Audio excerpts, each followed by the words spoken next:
Hey everyone, welcome to the Brunch Ladies of Conshy Consignment as we serve up the week. This is episode 93, and thanks for joining us today. I have some fun stuff. I'm going to do something a little different this morning. We go live on YouTube Eastern 11 a.m. every Sunday, and it is then a podcast on Monday morning if you are listening on podcast. So there you have it. But I'm going to do a little demo today. So I hope everybody had a great week. We had a fun week here at Conshy Consignment. Lots of jewelry Molly was doing. She's learning about some tribal jewelry. I think a lot of it was Navajo. But she has a pretty cool mix of jewelry, and she's been unboxing those on Insta because she has a lot of it, and then listing them over in the app if you're interested. So download the Conshy Consignment app. You can see those items as they come in and as she researches them. Some really neato ones. So let's see, what do we have going on this week before I go down my Bakelite rabbit hole, because I thought I was going to bring you guys one thing and I'm actually bringing you another. So we'll keep it interesting. So we talked a lot about this week about luck and how luck favors the prepared. I'm a big believer in that statement because I'm not so much a big believer in luck.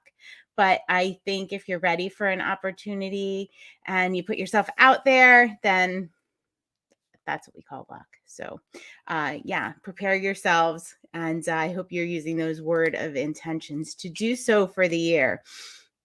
But I did ask what people had won, like what was the best thing they ever won. So a lot of our community, and it was funny because I was talking to Molly earlier that day and she said, I'm going to be so mad if anybody's ever won a trip. Well, there were quite a few trip winners, people that won. I think there was one to Tahiti, Disney, and a couple of other trip winners as well. So that was kind of fun. Oh my gosh, I don't think I've ever won a trip. My luckiest thing that I still remember was we didn't really have TV growing up, or we weren't big into TV. We didn't live in a place that had many stations. We didn't have cable, none of that stuff. So when I was in middle school, I won a little travel TV. And I don't know if you guys remember this. This is like the 80s, right? This is the late 80s. And it was a little like box travel TV. And I thought that was just the best thing. I couldn't even believe I won it, but that was really neat. And Tiffany said she was on a winning streak with Resale Therapy. So for those of you that join us weekly, Thursday nights, we do a live sale on Facebook. We call it Resale Therapy, and we have been spinning a wheel. Molly's husband, Nick, is in charge of the wheel, and we generally award $10 in store credit. Sometimes we have a little bonus prize. Sometimes we add bonus spins. So you never know quite what is going to happen. But if you want to get added on the wheel, all you need to do is RSVP right on our Facebook page to the sale, and that will get you an entry into the live wheel spin. It's a lot of fun. We enjoy it, and we have some of our younger Conshy people making us some artwork for the wheel. So I always appreciate that. My mom was an art teacher, so we have a special place in our heart for kids art. And I know Molly, being a preschool teacher, definitely does. And she's a creative. She's the creative of our team. I am not the creative of our team. But when you see all those pretty graphics, generally that's Molly. All right. So what I was originally going to do. All right. So on Resale Therapy Live, and when we do stuff, I love to highlight brands that are made in the US. So if I, come across something, it generally goes in a Resale Therapy Live because we like to support brands that are made in the US. And it's always interesting to see what is manufactured here.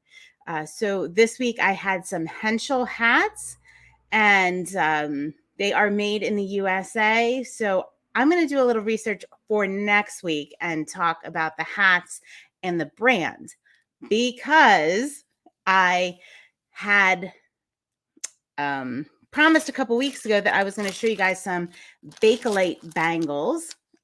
Most of them have sold. I have a few left, and I'm going to show you. All right, so we get a bangle in, right? All right, so we have this one. You can see that. I think 2 of these are Bakelite and 2 aren't. I'm not going to cheat, and I'm not going to look. I'm going to show you guys how we test them. And a new method I came across that works even better than the original. We have this one. And we have this one. Okay. I think 2 of these are Bakelite. I know at least one of them is. But if you can guess, go ahead, comment. Let me know what your guess is. So, all right. So I was thinking, all right, Bakelite, yes, it's collectible. And I remember my ex-husband was very into it because some of the radios, he collected old tube radios and redid them, and some of them are Bakelite. So the Bakelite was always thrown around in our house, and it was always considered like better than gold, right? Oh, don't touch the Bakelite radio. Those of you that have been to my house back in the day know what I'm talking about. All right, so I thought, all right, let me just see like the history of it. And the history is in the US, and it's in New Jersey, right? All right, so it was patented, it was invented in New Jersey. Yes, New Jersey, United States. There you have it. So, and the other interesting thing I found, so it was invented in 1907. It was patented, I believe, in 1909. So I'm looking at my notes a little bit here, but and there's a reason I'm telling you all this. So it was developed by Leo Bakelite. So his name was actually, he named it after himself. And he had worked a lot with formaldehyde as a chemist. And he had done different inventions and did lots of things with photos. But he developed this. And this was like really our first plastic. Bakelite was our first plastic. And it is a condensation reaction of phenol with formaldehyde. All right, so that gets us into testing. It is no longer manufactured. It was bought out by Catalin. So I'm sure some of you probably have heard of that if you're really into Bakelite.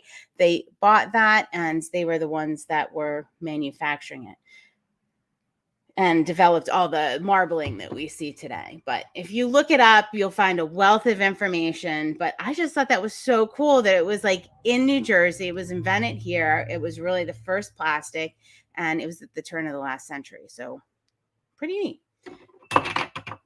All right. So because it is a formaldehyde compound, the interesting thing is that's how you test it. That's how most people test it. We've talked a lot about in consignment about the sniff test, how we have to sniff a lot of things. Yes, the things we do for our customers and our consigners, a lot of things get the sniff test, but this is a little different.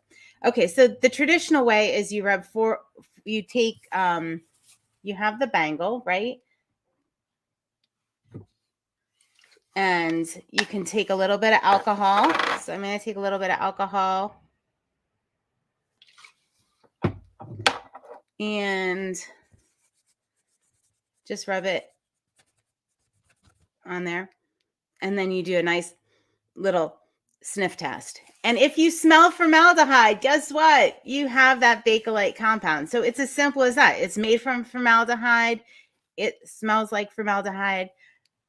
Now, sometimes the alcohol, all right, those of you saying, I don't know if I know what formaldehyde smells like, the second you smell it, you will remember your biology class in high school and the dissections and the frogs. I know kids do a lot of virtual dissections today. Most of us did the old school ones.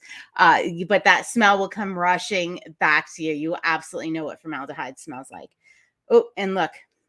So traditionally, I always tested them with alcohol. I thought that was the best way to do it. But really, I found this was better. So you just take some hot water, and look, I didn't make it big enough so I can dip it in the hot water. So I'm actually going to do that. And I found this works better because the smell of alcohol doesn't permeate? Or does it interfere with your smell of formaldehyde? All right, so you do the hot water, and I think you can smell the formaldehyde better. So this is a Bakelite bangle. I believe this is like the one they call root beer. This is for sale in our store. It's pretty cool. Like I said, I had a lot of really neat ones. I just have a couple left right now.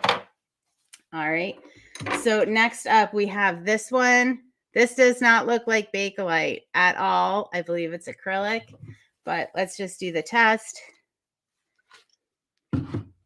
It also feels very different.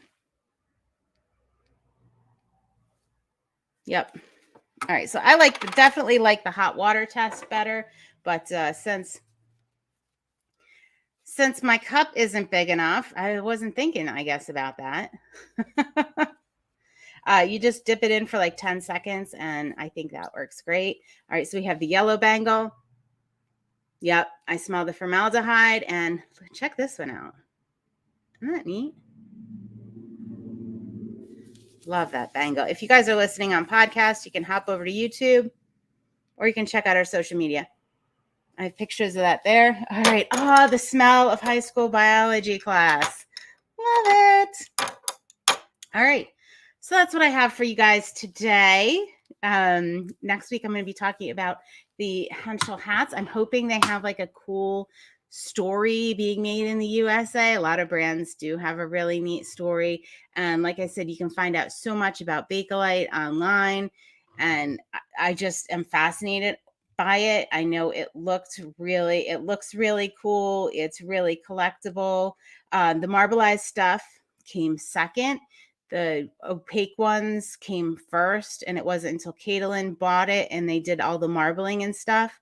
So you might see things from, let's say, like 1910, starting in 1910. Most of it was used as like conductor, like not conductors, the opposite of a conductor, an insulator on, let me see, jewelry, pipe stems, children's toys, firearms, kitchenware, telephone casings, and electrical insulators, because it is not conductive.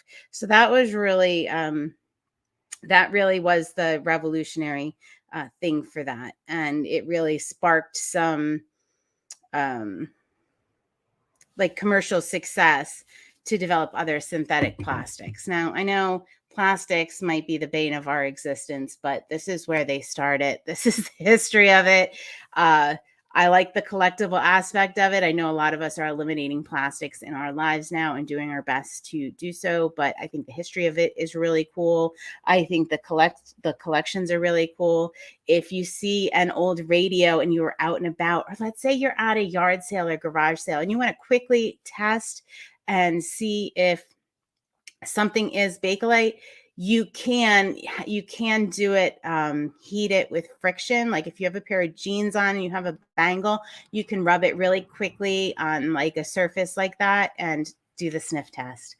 All right, guys, this has been a lot of fun. I'm glad I got to share my Bakelite info with you, and I will be here next week talking about the Henschel hats. And if you have any cool products that are made in the US, or you're interested to know the history, a little quick and dirty history on, just let me know, because we're always learning. We're always getting new things in here. I still haven't done my episode on the high-end watches yet. I've been working with my jeweler on that, and it's so interesting. So stay tuned, and we'll see you soon. Bye.